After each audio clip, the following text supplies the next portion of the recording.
vamos falar com o doutor Renato Anguiná, entendeu? Porque o homem realmente é um médico, ele sabe tudo. Estamos aí nessa época da pandemia, mas o assunto seu, né, doutor Renato Anguiná, não é coronavírus, o assunto é atleta que levou burdoada na cabeça, é isso? Boa tarde. Boa tarde, Milton, boa tarde, ouvintes. Entre outras coisas, são os atletas que realmente levam pancada na cabeça, mas fica à vontade aí, se você quiser falar um pouquinho sobre coronavírus, estamos aqui à disposição para esclarecer, porque quanto mais esclarecimento, quanto mais informação, melhor. Então, com tema livre, faça um arrazoado aí de uns 2, 3, 4 minutos. O senhor, como médico, a sua visão, quem está errado nessa história, quem está certo nessa história, o tal cloroquina ou coisa parecida serve ou não serve, a outra lá que o nome eu não sei falar, serve ou não serve, e porque isso virou um inferno. E agora estão falando, eu estou lendo aí, vendo na Band, no Jornal da Band, e também no UOL, na Folha de São Paulo, tem um estudo aí que garante que no Natal a coisa vai acabar. Doutor, chegar até o Natal, aí não vai sobrar nem o saco do Papai Noel. Olha, eu vou dizer uma coisa, que se a gente tiver uma solução definitiva até o Natal, vai ser um belo presente de fim de ano e de Natal para todo mundo, porque eu acho que o desdobramento de toda essa questão é um vírus novo, né, que nós temos muito menos conhecimento do que nós gostaríamos. A cada dia nós aprendemos mais com as informações que vão chegando dos países e que já viveram e que ainda estão vivendo, mas na fase final, esse ciclo aí da pandemia.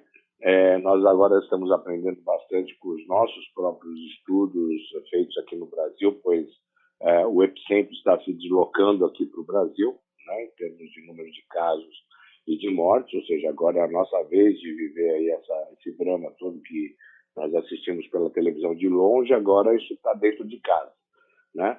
O importante é que as pessoas sigam a voz da ciência. A ciência, ela não é infalível, tá certo? Mas ela está longe de ser dogmática, ou seja, ela não é a verdade absoluta, mas ela consegue admitir os seus próprios erros, corrigi-los para o bem comum, né? Então, a ciência, eu acho que tem que sempre falar mais alto.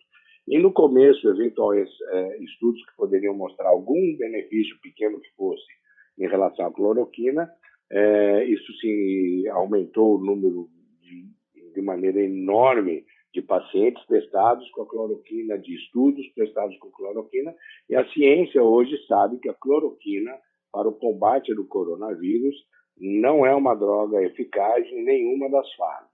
Nem sequer reduz o tempo de internação do paciente, não previne ou não dá mais resistência para que você combata mesmo nas formas mais leves, ou seja, não é aconselhável o uso da cloroquina.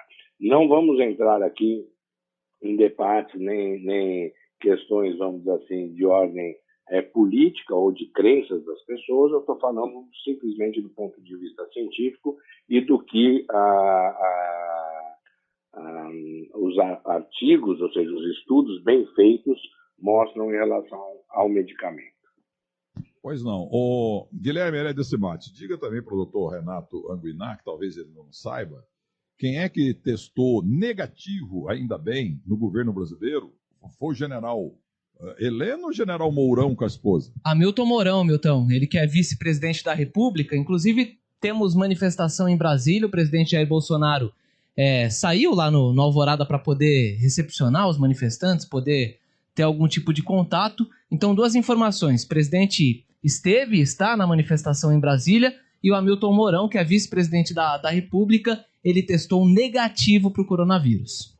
Muito bem, que todo mundo teste negativo, mas aí acreditar em Papai Noel, porque os entendidos estão dizendo, né, doutor Renato, que uns falam que todo mundo vai ser infectado, todo mundo. E eu estou veaco aqui, muito veaco, 68 anos, sabe como é que é. Agora é o seguinte, doutor Renato, o senhor que é da área aí, vocês grandes médicos brasileiros, qual a expectativa? Porque para vocês aí fica esse negócio como nós aqui na seleção brasileira. Sai o técnico, nossa, vai sair o Tite. Aliás, eu teria tirado o Tite há muito tempo. Entendeu? Ah, põe o Luxemburgo. Ah, põe fulano, põe ciclano. Filipão não. Filipão 7-1 nunca mais. Agora, quem que vai pegar essa bagaça, doutor Renato Angina? O senhor conhece as informações de bastidores? Você é a japonesa, que é muito inteligente?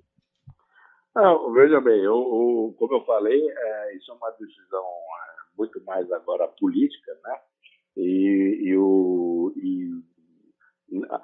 Você tem o apelido, permita-me chamá-lo de você, o apelido de Pitonisa, né? De muito tempo, mas... O Boechat que inventou isso para mim. Exatamente. Então, né, não deixa de ser uma homenagem dupla a você e ao Boechat, né? Pessoas queridas do rádio, né? Ambos. E você tem o apelido de Pitonisa, mas não eu. Então, eu não vou entrar nessa bola dividida, não. Você não sabe ainda, vamos aguardar para poder saber. E a gente espera que seja um nome o mais técnico possível, né? Mas eu acho que isso aí envolve decisões que estão fora aí do nosso conhecimento e da nossa esfera aí de contato. Certo. Vamos falar da sua esfera? Falar em esfera, vamos falar da bola.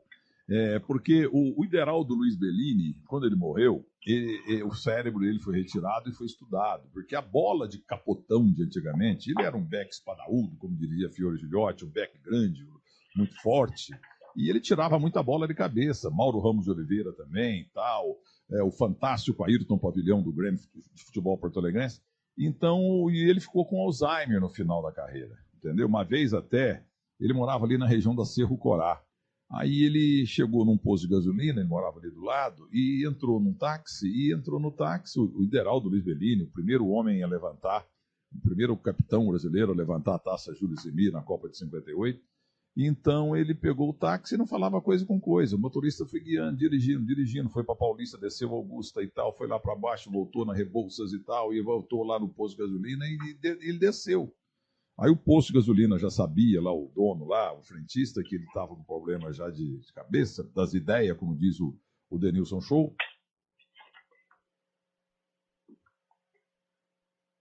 Alô? Agora, meio-dia e 54, caiu a linha. Ô, doutor, aqui é o Guilherme Simati, acho que voltou o Milton Neves. Voltou, Milton? Voltei. Pega essa linha aí, vocês precisam resolver esse negócio, viu?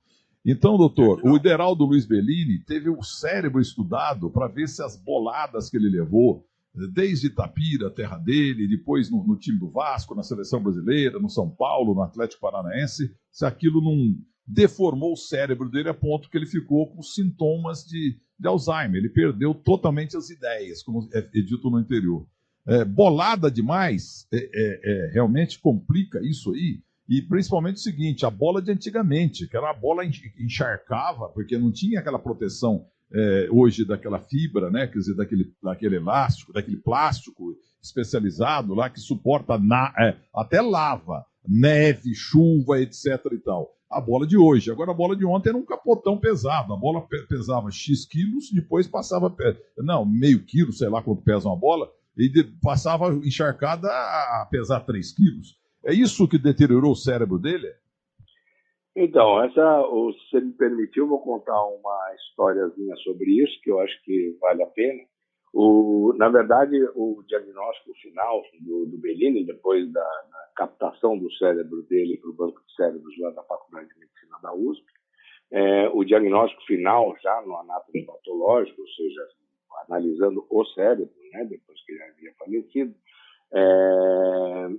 constatou que ele tinha uma doença que se chama encefalopatia traumática crônica, que é muito prevalente, muito presente nos jogadores da NFL.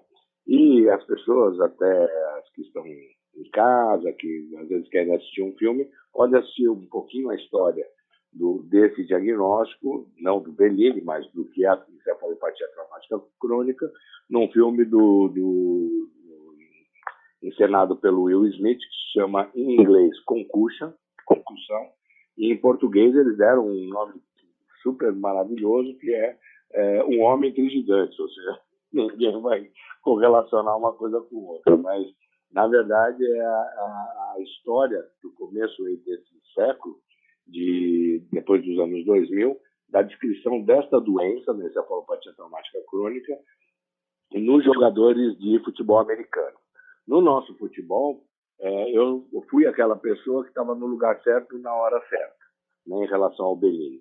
O Bellini não foi meu paciente, ele foi, a liderança do cuidado dele foi do Dr. Ricardo Nitrini, que hoje é professor titular de Neurologia da Faculdade de Medicina da USP, e ele conseguiu, porque ele tinha um quadro inicialmente com diagnóstico de Alzheimer, mas a evolução do quadro era muito longa, muito maior do que geralmente o paciente de Alzheimer tem, e com algumas características que não eram totalmente típicas da doença de Alzheimer.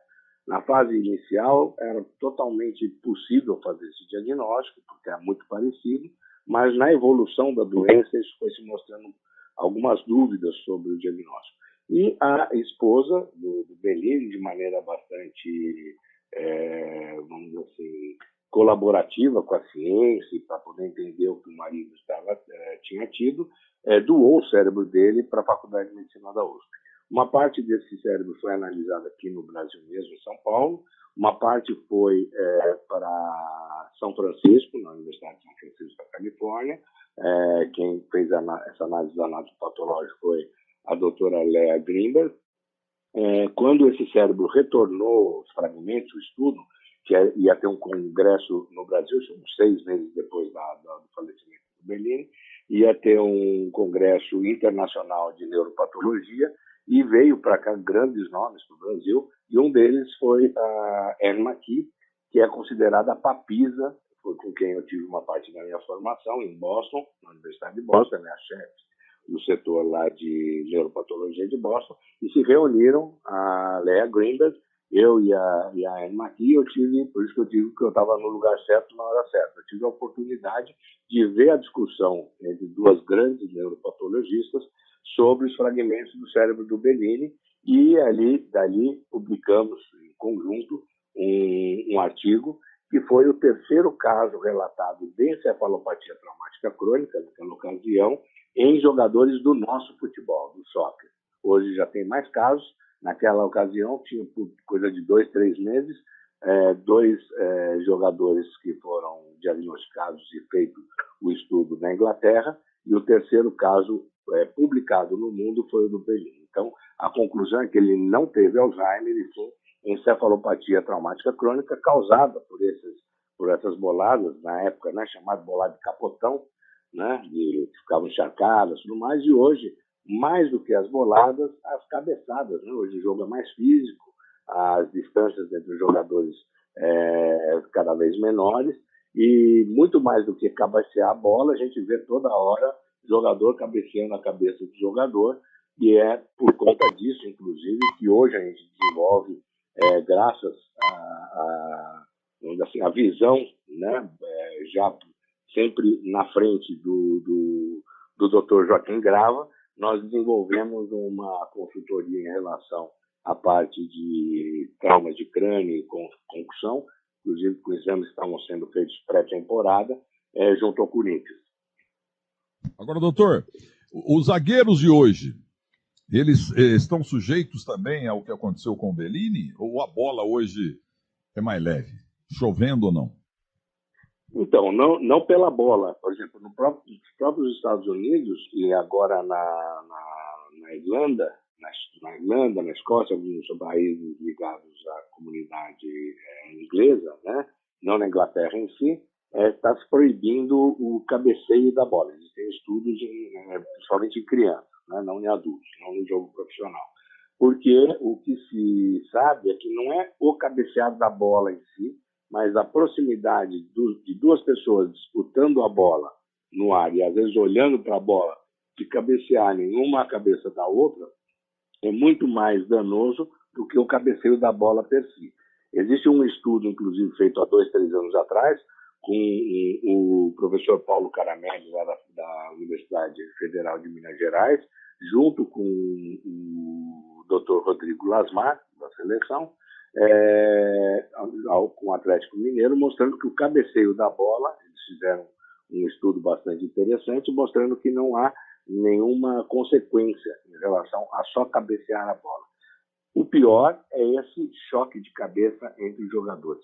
E se você tem muito contato com jogadores atuais e ex-jogadores, se conversar com eles, eles realmente falam o quanto vamos dizer assim, problemas muitos já tiveram, assim, até durante o campo, dessa cabeçada, cabeça com cabeça, o cabeça com cotovelo, né? Todo mundo lembra daquela cotovelada na Copa do Mundo, do lateral esquerdo do Brasil, na Copa dos Estados Unidos, foi o Leonardo, né? O Leonardo, aquele jogador americano.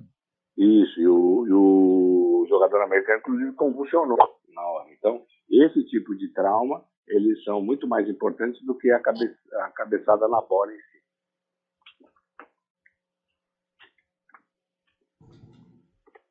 Tivemos outro problema no contato com o Milton Neves. Eu queria lembrar, viu, doutor? Já tô aqui. Que o rodízio grande aqui em São Paulo mudou, né? Agora volta a ser normal, só essa informação. Hoje o prefeito Bruno Covas falou aqui na Rádio Bandeirantes, deu essa informação. Milton Neves. Pois não, então repita, vai. Amanhã, segunda-feira, não tem ímpar e par. Como é que é amanhã? Rodízio normal. Deixa de ser par e ímpar e agora rodízio normal, naquele mesmo horário, né? Das 7 às 10 da manhã e das 5 às 8 da noite. Perfeitamente. Ô doutor Renato, agora só para terminar, eu tive o prazer, a honra e a emoção de ver uma vez na vida o Cassius Marcellus Clay. Nada contra Mohamed Ali, ele mudou o nome dele tal por religião, não foi à guerra do Vietnã como soldado americano, e era Cassius Marcellus Clay. Foi no hotel Essex House em 1996, quando da Blizzard 96, até então a maior nevasca da história de Nova York, estava com a mulher e os 3 filhos lá, e ele estava saindo, eu estava chegando no hotel e ele saindo do hotel. Foi quando, inclusive, ali, mais ou menos uns 40, 50 turistas, ou hóspedes, todos ficaram paralisados, absolutamente paralisados, entendeu? Congelados, todo mundo olhando, e ele já com a cara bobona, assim, sabe? E segurando no braço esquerdo, eles puseram a Verônica, a mulher dele, da época, não sei se ainda está, ele já morreu, é claro, se ela ainda está lá, bom. E tinha também aquele segundo dele que ficava, um negro forte, careca, aqui no coturuto, mas na ponta da cabeça ele tinha cabelo. Eles estavam fazendo check-out no Essex House Midtown, de frente ao Central Park. E ali ele ficou uns 8, 9 minutos segurando uma bolsa escrita Olimpíada de 96, Los Angeles, acredito que sim. E as pessoas do mundo inteiro ficaram petrificadas. Ninguém estava acreditando, porque Nova York é a capital mundial do impessoal, ninguém liga para nada. Se você desmaiar lá ou morrer na calçada, passam por cima de você e deixa a polícia chegar. Então, mas ali ficou todo mundo de boca aberta. E o menos um filho meu chamado Fábio, que estava com problema de sinusite, que estava com a nossa máquina de tirar retrato no 8º andar. E nós não tiramos fotografia, uma das coisas que eu mais lamento na minha vida. Entendeu? 2 filhos e a esposa, nós 4 lá do lado, como tanta gente, umas 40, 50 pessoas, e os motoristas de táxi ali petrificados também, uns 7, 8, querendo que o Cassius Clay fosse no carro deles. Então, dali 7, 8 minutos, o check-out lá acabou, e eles saíram aquela saída redonda lá, né, vai e vem, aquele negócio todo. E aí, quando ele entrou no carro e foi embora, entendeu? Aí todo mundo acordou, cada um foi pro seu lado. É igual cinema, quando congela uma imagem, daqui a pouco o diretor aperta o botão e todo mundo volta a andar. Eu nunca vi uma coisa daquela, foi a primeira e única vez. Ficou todo mundo petrificado. Mas ele foi embora. Mas enquanto ele estava ali, todo mundo notou que ele estava com um cara meio de bobão e ele estava tremendo, ele tinha mal de Parkinson. 1986, Blizzard 96, foi entre 7 e 8 de janeiro que eu fui para lá pela primeira vez a Nova York, hoje eu tenho ido muito lá. Então eu pergunto ao senhor, ele bateu muita gente, para mim o maior pugilista de todos os tempos e tal, mas ele apanhou muito também. Ele ficou lelé, igual o tal Maguila? Como é que faz? Então, o diagnóstico, vamos dizer assim, dado pelos médicos dele, ele obviamente teve médicos muito competentes durante a vida, foi de doença de Parkinson, né?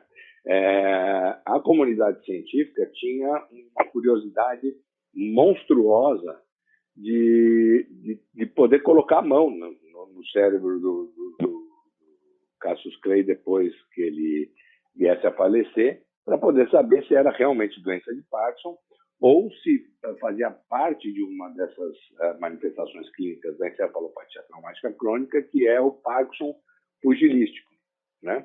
Então, o pugilato pode, eventualmente, ir deteriorando o cérebro e dar sinais e sintomas muito semelhantes à doença de Parkinson. Porém, não houve, assim como essa grandeza da família do Bellini, não houve nesse aspecto a grandeza de doar o cérebro do Muhammad Ali para que nós pudéssemos fazer esse estudo dessa situação do diagnóstico. Então, ele ficou com o diagnóstico de doença de Parkinson e ponto. Mas o que se sabe é que até o final da vida ele estava bastante lúcido, ou seja, ele não teve um quadro demencial. E não obrigatoriamente nesses quadros que evoluem na encefalopatia traumática crônica com o Parkinson pugilístico, precisa ter um quadro demencial acompanhando a história toda. Mas a gente sabe que ele, inclusive, decidiu detalhes sobre como ia ser o seu funeral, quem ia estar presente, né? Então, quem ia, vamos dizer assim, fazer ali as honras, né? O mestre de cerimônias, isso tudo foi escolhido pelo próprio Muhammad Ali, né? Então, nós não temos essa resposta porque o cérebro não veio, vamos dizer assim, para a mão dos cientistas, e esse vai ser um enigma que a humanidade vai continuar tendo e eu não vou ter como responder. O diagnóstico oficial dele é doença de Parkinson. E para completar, um outro gênio da história que eu também pude ver uma vez na vida, lá na Renato Paes de Barros, no Barbacoa, o Mike Tyson. O Mike Tyson, quando veio aqui à América do Sul, ele foi fazer um programa que o Maradona tinha lá na Bandeirantes de Buenos Aires, um programa muito bom, por sinal. Pelé foi lá também, entendeu? Então ele foi lá e, por curiosidade, ele falou para os empresários: eu quero conhecer o Brasil. E ele foi lá, ele desceu em São Paulo, em Congonhas, ou em Cumbica, e ele queria já, porque tem muita propaganda também em avião do Barbacoa, ele queria ir lá. E foi. E ali só tem chinês, lá tem alemão, tem inglês, tem gente do mundo inteiro no Barbacoa. Aí ele chegou e logo, é claro, todo mundo se aglomerou, estava longe, e eu não falo inglês, não falo porcaria nenhuma, não sei português e malemar. E ele confessou daquele jeitão dele que ele achava que aqui no Brasil, ele ia chegar no Brasil, ia chegar em São Paulo, com as ruas cheias de girafa, de onça, sabe? Índias peladas, entendeu? Quando ele viu lá de cima, ele já viu que a coisa não era bem assim, né? E ficou muito impressionado, deu uma entrevista coletiva ali, mas não foi para jornalistas, foi para pessoas que ele estavam, todo mundo tirando fotografia com ele. E eu tenho visto na televisão americana, ele como jurado num programa lá, ele tá meio lelezão também, viu? Ele tá rindo feito bobão. Ele também ali, ele deu muita porrada e levou muita porrada. E a porrada, ela aparece depois de um certo tempo, o cara para de lutar, mas a porrada, tantas que levou, cobra o preço lá na frente, doutor? Sim, nós temos exemplos que também são bastante, vamos dizer assim, públicos, por isso que são pacientes meus, mas eu posso divulgar, porque ambos saíram já em capas de revistas, ou vira e mexe dão entrevistas nos jornais, que é tanto o caso do Eder Joffre como o caso do Maguila, né? Então, são pessoas que acabaram tendo algum acometimento e ambos tinham um diagnóstico de doença de Alzheimer, e o diagnóstico correto para eles seria da encefalopatia traumática crônica, por conta de todo esse histórico de lutas, né? Apesar do Eder Joffre nunca ter sofrido um nocaute, ele, como o pessoal falava antigamente, ele absorvia bem os golpes, né? Ele tomava pancada e aguentava firme. E acabou, vamos dizer assim, a vida cobrando, né, um preço que foi a doença, né, encefalopatia traumática crônica, que afeta a parte cognitiva e, eventualmente, a parte comportamental também. Em pessoas que têm a manifestação da doença mais jovens, ou seja, com menos de 50 anos, geralmente os quadros comportamentais eles são mais evidentes. Então, quadros, inclusive, podem ir de depressão, agressividade e até muitos casos que a gente vê na NFL, né, no futebol americano, de suicídios, né? Então, isso é comum quando essas pessoas são atingidas por esse tipo de doença. E em pessoas com mais de 50 anos, o quadro fica muito parecido com a doença de Alzheimer. Por isso que essa confusão, não só no caso do Maguila, como do Eder Joffre e também do Bellini. Mas temos, obviamente, outros atletas, não só que lutam boxe, que lutam MMA, que que são sujeitos a essas pancadas repetitivas, e não significa que todos vão ter, mas o risco de ter essa doença é real e a existência dessa doença também. Então, não adianta nós sermos negacionistas. Hoje em dia, o mundo já não o é mais, no começo foi, né? A NFL principalmente queria negar que isso acontecesse, mas hoje é um dos diagnósticos possíveis diferenciais desses quadros degenerativos, parecidos com Alzheimer, parecidos com doença de Parkinson, que podem acometer esses atletas. Ô, doutor, mudando de jacaré para dinossauro, qual é que é seu time, doutor Renato? Eu, inclusive, prestando serviço a pedido do Joaquim Grava, né? Já fica a dica, né? É muito fácil de saber, né? Então, para mim é um prazer poder estar dando essa consultoria da parte neurológica junto com o Joaquim, que é uma pessoa muito querida e acho que visionário nesse sentido no futebol, de enxergar um pouquinho, às vezes, além e ter, vamos dizer, esse acompanhamento da parte neurológica para os jogadores. Acho que o primeiro time no Brasil a fazer isso. O doutor, então, o senhor é corintiano? Falhou aqui.